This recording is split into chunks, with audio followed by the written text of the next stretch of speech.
दरिंदगी ऐसी कि हैवान भी शर्मा जाए। 4 साल के बच्चे पे तुम्हें शहवत आ गई, तुम्हें मतलब कि तुम्हारा दिल मुतमईन हो गया, तुम जिस्मानी तौर पे तैयार हो गए? सर जी शैतान आ गया था दिन में, बच्चे को खिला रहा था झोली में बिठा के, तो इस शैतान दिन में आ गया था इसलिए। अपनी जिनसी ख्वाहिशात पूरी करने के लिए उस दरिंदा सिफ्त बाप ने अपने ही 4 साला बेटे को निशाना बना डाला। उसकी वालदा काम पे चली गई थी तो मैंने उसके साथ बदखलीली की थी। जो लीड वाली तार नहीं होती सर, उसके साथ मारा था। जब बदखल की थी उस टाइम फोत नहीं हुआ, उसके बाद फोत हुआ था। मुझे बताओ कब से ये काम कर रहे हो? 2 दफ़ा किया था सर जी। उसी बच्चे के साथ? जी। क्या करे इंसान जब अपना रखवाला ही बन जाए हैवान। तुम्हारी क्या खाते हो, क्या तुम्हारी कौन सी नफसानी ख्वाहिशात हैं जो तुम्हारी बीवी पूरी नहीं कर पा रही थी? सर जी पूरी पड़ती थी, बस वो 1 रात नहीं 2 रात नहीं आई थी, तो बस बच्चे को खिला रहा था गोद में बिठा के, तो बस अचानक में शैतान आ गया था दिन में। फोत कैसे हो? वो फोत उसे मारा था ना मैंने, इधर लगाई थी उसके, ये मुक्का मारे हैसियत थे सर। इतना घिनौना जुर्म कि बेटे की रूह नोचने के बाद बाप का दिल तक ना घबराया। ये सारा क्लियर हो चुका है कि इसने काफ़ी देर से उससे साथ कर रहा था। ये आदि मुजरम लगता है। यार क्या सज़ा होनी चाहिए? तुमने जो हरकत की है, तुम क्या सोचते हो कि इसकी क्या सज़ा होनी चाहिए? सर मुझे तो नहीं पता, साहबरों को पता। तुम बेवकूफ़ हो, तुम रोटी को चोची कहते हो। तुम्हें नहीं पता कि एक बच्चे के साथ बदफेली करना और कत्ल करने की क्या सज़ा होनी चाहिए? नाज़रीन, इसको इससे कहा नहीं जा रहा, ये खुद भी जानता है कि इस जुर्म की क्या सज़ा है, लेकिन इसे अब कहा नहीं जा रहा। अस्सलाम वालेकुम नाज़रीन, मैं हूं आपका मेज़बान अली हमज़ा और आप देख रहे हैं नियो डिजिटल। नाज़रीन, इस वक्त शेरा कोट पुलिस स्टेशन में मौजूद हैं। आपने कुछ अरसा पहले 2-3 दिन पहले एक वाक़या सुना होगा कि एक शख्स ने 4 साला बच्चे के साथ बदफेली करने के बाद मार दिया, और वो जो बच्चा था उसका सौतेला बेटा था।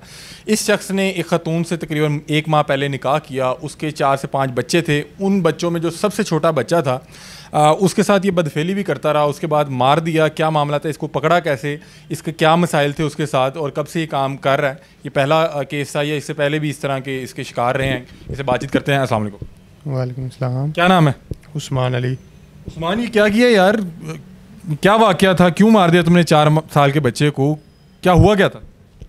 सर जी वो उसकी वालदा काम पे जाती थी, तो उसके साथ वो जा रहा था, तो उस टाइम मैंने उसको मारा था, तो तार के साथ, तो उसे बुखार हो गया था।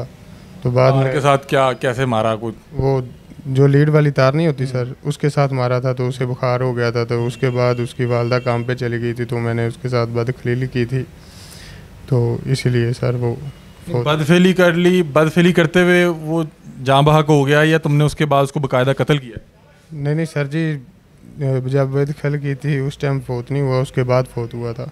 क्या तुमने उसके बाद उसको बाकायदा तौर पे कत्ल किया? नहीं सर जी, उसको मारा था मैंने।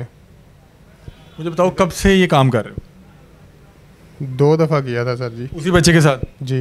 पहली बार वो बच गया था? जी। इससे पहले भी तुम्हें कोई इस तरह की आदत है? नहीं जी, ऐसी कोई भी आदत तो नहीं। फिर अचानक ये तुम पे क्या शैतान सवार हो गया कि तुम 4 साल के बच्चे पे टूट पड़े? सर जी मैं घर में अकेला बैठा था, इसीलिए बच्चे को खिला रहा था झोली में बिठा के, तो इस शैतान दिन में आ गया था इसलिए।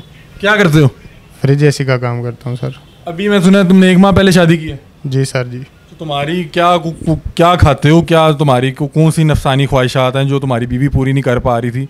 किस तरह से इससे शादी की, क्या मतलब तुम लोगों का क्या मामला बने? हम पाक बदन में मिले थे जी एक दूसरे को, तो इसीलिए फिर इधर लाहौर में आ गए, इधर आके शादी की थी। 1 माह पहले शादी हुई है? जी सर जी। मैं तुमसे पूछ रहा हूँ कि तुम्हारी बीवी कि तुम्हारे लिए क्या पूरी नहीं पड़ रही थी? क्या तुम्हारे में ऐसी क्या जिन आ गया था कि तुम बच्चे पे टूट पड़े? सर जी पूरी पड़ती थी, बस वो 1 रात नहीं 2 रात नहीं आई थी, तो बस बच्चे को खिला रहा था गोद में बिठा के, तो बस अचानक में शैतान आ गया था दिन में, इसलिए। पहले तुमने ऐसा कोई काम नहीं किया हुआ? नहीं सर जी, ऐसा कुछ भी नहीं किया हुआ। नाज़रीन, पता नहीं अब ये सच बोल रहा है झूठ बोल रहा है। ये बता रहा है कि वो बच्चा मेरी गोद में बैठा हुआ था। 1 माह पहले इसने शादी की है और बता रहा है कि 2 दिन इसकी बीवी से करीब नहीं आई, तो बच्चा इसकी गोद में बैठा हुआ था और ये फिर इस राह चल पड़ा। उस दिन जिस दिन ये वकूआ हुआ है, उस दिन उसके जाने के बाद तुमने बदफेली की, लेकिन वो बच्चा जिंदा था। फिर वो अचानक से किस तरह से मर गया, और उसके बाद वो पाक पतन कैसे पहुंच गया? जिस टाइम बच्चा फोत हो गया था ना सर जी, तो मैं उसे ये इधर अस्पताल। कह रहे हो बदफेली के बाद वो जिंदा था, फोत कैसे हो? वो फौत उसे मारा था ना मैंने, किस तरह? इधर लगाई थी उसके, ये मुक्का मारिया सी इत्थे सर, ते चंड मारी सी ते उनके कोई इत्थे सिर थल्ले वज गया सी। अच्छा। इसलिए तो वो फौत हो गया था, तो उसकी वालदा को फ़ोन किया, मुंशी अस्पताल लेके गया था मैं, तो उसकी वालदा को फ़ोन किया, तो मैंने कहा कि बेटा फौत हो गया। उन्होंने बोला कि तुम्हारी बीवी को पता था कि तुमने मार दिया? उनको पता था कि इसने मारा है उसे। और वो फिर भी लेके पाकपतन चले गई? वो कहती थी इधर दफना दो, लेकिन मैंने कहा नहीं आप लेके जाओ उधर। वो फिर ये कैसी माँ है? ये SHO साहब भी मौजूद हैं, इनसे बातचीत करते हैं।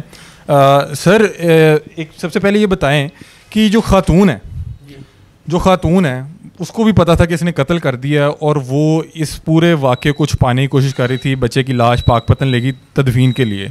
सर वो भी मुलविस पाई जाएगी, मतलब कि उसकी क्या रोल है? हाँ, उसको भी इंटरोगेशन के लिए बुलाएंगे, फिर वो बताएगी कि वो भी मुलव्वस है, क्योंकि अगर उसको पता चल गया था कि ये इसने मार दिया है तो उसको चाहिए था यहाँ पे 15 पे कॉल कर दी या हमें बताती पुलिस वालों को, हम इसको पकड़ के ले आते, क्योंकि उसने इस बात को छुपाया है। वो लेके चली गई पाकपतन, वहाँ पे उसने कॉल की कि ये बच्चे उनके रिश्तेदारों ने कि इसको, ये तो बच्चा ज़ख्मी भी है, इसको मारा है किसी ने। तो उन्होंने फिर 15 पे कॉल की, वहाँ की पुलिस ने कहा भाई ये आपका वकूआ जो है वो लाहौर का हुआ है, लाहौर ये वकूआ हुआ है, वहाँ इसको ले जाए। तब वो इधर आए, उन्होंने हमें बताया कि जी यहाँ पे ये ऐसे वकूआ हुआ। हमने इसको बड़ी मुश्किल से तलाश किया इसका घर, क्योंकि वो माँ इसकी साथ बच्चे के आई नहीं थी। फिर हम उधर चले गए, सारा हम तलाश किया, जब ये देखा कि जिस घर में रहता था वहाँ पे हमने रेड्स किया, उसको पकड़ के लाए, इसकी इंटरोगेशन की। इसने बताया कि मेरी 1.5 साल पहले। इसने आसानी से गिरफ्तारी दे दी या इसने वहाँ से कोई राह फरार भी इख्तियार किया? नहीं, ये कोशिश की भागने की, लेकिन हमारे साथ नफरी थी, हमने इसको पकड़ लिया। इसको पता ही नहीं था, क्योंकि इसने कहा कि मेरी बीवी तो वो लेके चलेगी पाकपतन, वापस तो आई नहीं। तो ये बड़े आराम से इसको पता था कि वो अब पुलिस तो इधर आएगी नहीं, सुबह इसने भाग जाना था, लेकिन वो हम सुबह। बताइएगा कि माँ बेटे का रिश्ता, वो उसका सगा बेटा है, इसने मार दिया और वो फिर इसके गुनाहों पे पर्दा डाल रही है, ये कौन सी इश्क मशूकी चल रही है? इनका वो आपस में वो ऐसे तल्लक था कि इसने वो कहा कि वो नहीं बताएगी बिल्कुल, क्योंकि पता है उसको। इसने उसको पता नहीं क्या ब्लैकमेल किया है या उसको पता नहीं, वो अभी इश्क में होगी। अभी एक माह में इनका इश्क ही नहीं उतरा। इश्क में थी, वो कहती थी कि इसको बेगुनाह है, या वो अभी जब वो आएगी तफ्तीश होगी तो फिर पता चलेगा ना क्या मसला है। सर इस तरह के वाक़यात जो हैं, ये कह रहा है कि ये मेरा पहला वाक़या, आपको लगता है कि कोई भी शख्स पहली बार पे इतना घिनौना जुर्म कर सकता है? नहीं, इसने उस बच्चे के साथ पहले वो जो मेडिकल रिपोर्ट है उसमें भी ये सारा क्लियर हो चुका है कि इसने काफ़ी देर से उससे साथ कर रहा था। ये आदी मुजरम लगता है। इंशाल्लाह अब इसकी जब तफ्तीश होगी तो और काफ़ी चीज़ें निकलेंगी। बहुत शुक्रिया। खालिद साहब हमारे साथ मौजूद थे। नाज़रीन इसी की तरफ वापस चलते हैं। यार 1 माह तुम्हारी शादी को हुआ है और तुम इस 1 माह में इस बच्चे के साथ 2-3 बार बदफेली कर चुके हो। जी सर। तुम्हें शर्म नहीं आती? आती है जी। को अपने को तुम्हारे बहन भाई भी हैं जी। को अगर तुम्हारे किसी बहन भाई के साथ इस तरह करे तो क्या सज़ा होनी चाहिए? जो साहब देंगे वही होगी जी। नहीं मतलब कि तुम्हारे किसी को छोटे बहन भाई के साथ कोई इस तरह की हरकत करे या कोई तुम्हारा सगा बेटा हो तो क्या उसकी सज़ा होनी चाहिए? जैसे साहब करेंगे वही होगी सज़ा जी। नाज़रीन ये आपके सामने केस है कि इसने एक ख़ातून के सगे बेटे, जो इसका सुतेला बेटा बनता था, 1 माह पहले इन दोनों की शादी हुई थी, उस बच्चे को 1 माह के जो इनके दुरानिया था शादी में, ये बंदा 2 से 3 बार बदफेली कर चुका है, उसके बाद कत्ल कर चुका है। और वो जो खातून थी जो उस बच्चे की सगी माँ थी, वो उसकी लाश लेके पाकपतन चलेगी कि ये ना पकड़ा जाए। तुमने उसको किस तरह से डराया धमकाया था? उसकी वालदा को डराया नहीं था जी, वो खुद ही, उसने कहा था इधर दफना देते हैं, मैंने कहा नहीं आप लेके जाओ। गाड़ी करवाई थी हमने। तुम्हारी पहली शादी थी? जी मेरी पहली शादी थी। तुमने 5 बच्चों की माँ क्यों, मतलब कि उसके साथ क्यों निकाह किया?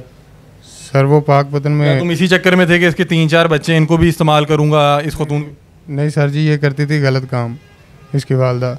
पाकपतन में हमारी मुलाकात हुई थी, जिस्म फरोश औरत थी। जी सर जी, इसीलिए मैंने इनको कहा था कि ये काम छोड़ दो, मैं आपके साथ शादी करूँगा। तुम उससे पहले भी मतलब कि इसी तरह के अड्डों पे जाते रहे हो? जी सर। नाज़रीन आपके सामने है, ये बता रहा है कि इसको जिस्म फरोशी के अड्डे से वो खातून मिली और ये मुझे लगता है कि ये झूठ बोल रहा है कि ये इसका बदफेली का पहला मामला था, ये पकड़ा पहली बार गया मेरा ख्याल है। बहरहाल ये इस वक्त ज़ेरे हिरासत है और कुछ कानूनी मामलात के तहत इसका जो है शनाख्त नहीं दिखाई जा रही, क्योंकि अभी कुछ लोग और भी इस केस से जो रिलेटेड है उनकी गिरफ्तारी अमल में लानी अभी बाकी है। और इस शख्स की हालत देख लें, तुम्हें उस टाइम मारने के बाद कुछ हुआ नहीं कि यार मैं भाग जाऊँ, ये मैंने क्या कर दिया? बहरहाल कत्ल एक इतना स्वेर जो है जुर्म है कि बंदा एकदम परेशान हो जाता है। तुम यहाँ पे अपने घर बैठ के मुझे मार रहे थे। सर जी मैंने वो फ़ौरन फोत नहीं हुआ था ना, वो जब मैं इसको अस्पताल लेके जा रहा था ना उस टाइम फोत हो गया था। 4 साल के बच्चे पे तुम्हें शहावत आ गई? सर कैसे? 4 साल के बच्चे पे तुम्हें शहावत आ गई? तुम्हें मतलब कि तुम्हारा दिल मुतमईन हो गया, तुम जिस्मानी तौर पे तैयार हो गए? सर जी शैतान आ गया था दिन में। अच्छा शैतान है भाई। 4 साल के बच्चे पे तुम इस तरह कल को अब क्या, ये अब तो इसका इख्तिताम है नाज़रीन। इसने जो जुर्म किया उसकी अब तो इसको सज़ा तो मिलेगी। क्या सज़ा होनी चाहिए? तुमने जो हरकत की है तुम क्या सोचते हो कि इसकी क्या सज़ा होनी चाहिए? सर मुझे तो नहीं पता, साहब को पता। तुम बेवकूफ़ हो, तुम रोटी को चोची कहते हो। तुम्हें नहीं पता कि एक बच्चे के साथ बदफेली करना और कत्ल करने की क्या सज़ा होनी चाहिए? क्या सज़ा होनी चाहिए यार तुम्हें? तुमने ये जो कारनामा किया इस पर क्या तुम्हें लगता है कि इस पर क्या इनाम देना चाहिए? साहब उन्हें पेश करेंगे जब जज के सामने, वही देंगे सज़ा जी। नहीं क्या सज़ा होनी चाहिए? तुम खुद क्या सोचते हो कि इस जुर्म की क्या सज़ा होगी? इस जुर्म की सज़ा जो भी होगी सर जी। नाज़रीन इसको इससे कहा नहीं जा रहा, ये खुद भी जानता है कि इस जुर्म की क्या सज़ा है, लेकिन इसे अब कहा नहीं जा रहा। लेकिन तब इसने जो भी अमल किया वो शैतान के खाते में डाल के कि मैं वहाँ पे मौजूद नहीं था, शैतान मेरे अंदर आ गया और मैंने ये काम कर दिया। बहरहाल हमारी जो नस्ल है वो देख लें किस तरह के शौक़ पालने लगी है, ये जो फिल्में ड्रामे देख के, ये मल्लू आंटी और इस तरह की वीडियोस देख के कि 1 माह पहले तुम्हारी शादी हुई है, तुम्हें वो ख़तून में असर आ गई है, तुम उसके साथ अपने जिस्मानी ताल्लुकात बनाओ, अपनी जिनसी तस्कीन करो। ये उसके बच्चे, सिर्फ इसी बच्चे के साथ तुम छेड़खानी करते रहे हो या बाकी बच्चे भी? उसकी तो बेटियां भी थी। वो सर घर में नहीं रहती थी, वो चली जाती थी सामने घर। मतलब कि वो तुम्हारे काबू नहीं है? नहीं वो बैठती नहीं, काबू नहीं ना ही सर जी। मैं उनके साथ बैठता ही नहीं था, बच्चियों के साथ। बच्चियाँ सामने घर में चली जाती। बच्चे का ही शौक था? बच्चा मेरे पास ही रहता था, बच्चा मेरे पास। उसकी बच्चा तुम्हारे पास रहता है या तुम बच्चे के पास रहते थे? बच्चा मेरे पास है, उसकी वालदा छोड़ के जाती थी। बड़ा बेटा भी छोटा भी। बड़ा बेटा जो काम पे चला जाता था तो छोटा बेटा मेरे पास होता था। बहुत से लोग ना जो खुद बचपन में इस तरह की आदत का शिकार रहे हों, कभी तुम्हारे साथ भी बचपन में किसी ने इस तरह की हरकतें की हैं? नहीं साहब जी। बहरहाल ये देख लें कि हमारा माशरा किस तरफ जा रहा है। 4 साल का बच्चा, 4 साल का बच्चा, उसके साथ ये बदफेली करके उसको मार चुका है और उसकी जो सगी माँ थी वो उसको बचा रही थी। बहरहाल पंजाब पुलिस ने बर वक्त कार्रवाई करते हुए खालिद साहब जो हैं इन्होंने इसको जाके पकड़ा है और बता रहे हैं कि जो इसकी बीवी है वो भी जिस हद तक मुलविस पाई जाएगी उसको भी इसकी सज़ा मिलेगी। अपनी राय से कमेंट सेक्शन में ज़रूर आगाह कीजिएगा। तब तक के लिए अपने मेज़बान अली हमदा को दीजिए इजाज़त। अल्लाह हाफ़िज़।